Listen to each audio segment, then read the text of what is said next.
கௌரி நில்லு. கௌரி, குத்து விளக்கு எடுத்துக்கிட்டு எங்க கிளம்பிட்ட? கனகதுர்கா கோயிலுக்கு போறேம்மா. கனகதுர்கா கோயிலுக்கு எதுக்கு? இந்த குத்து விளக்கு அம்மனுக்கு காணிக்கையா கொடுக்க போறேன் பெரியய்யா. உனக்கு அறிவு இருக்கா? யாராவது வீட்ல இருக்கிற குத்து விளக்க கொண்டு போய் கோயிலுக்கு காணிக்கையா கொடுப்பாங்களா? அதோட இது என்ன உங்க அப்பா வீட்டு சொத்தா? உன் இஷ்டத்துக்கு எடுத்துட்டு போய் காணிக்கை கொடுக்கறங்கற?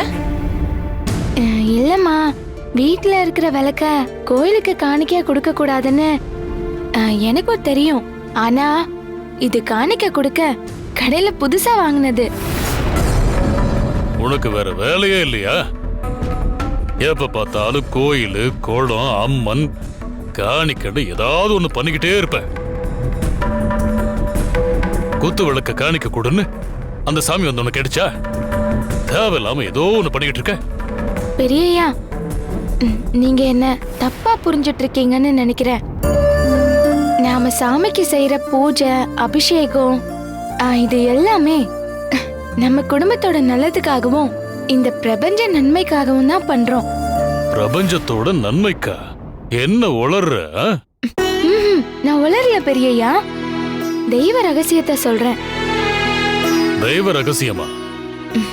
ஆமா, அது என்னன்னு விளக்கமா சொல்றேன். இந்த உலகத்தை காப்பாத்துற காவல் தெய்வங்க தினம் தினம் நம்மள அழிக்க நினைக்கிற துஷ்ட சக்திகளை அழிச்சு நம்மள காப்பாத்திக்கிட்டே இருப்பாங்க. அதனால சாமியோட சக்தி கொஞ்சம் கொஞ்சமா குறைஞ்சுக்கிட்டே இருக்கும்.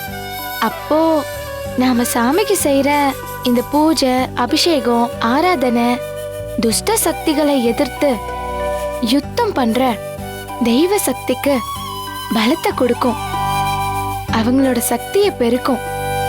அதுக்காக தான் நம்ம எல்லாரும் இத பண்றோம்.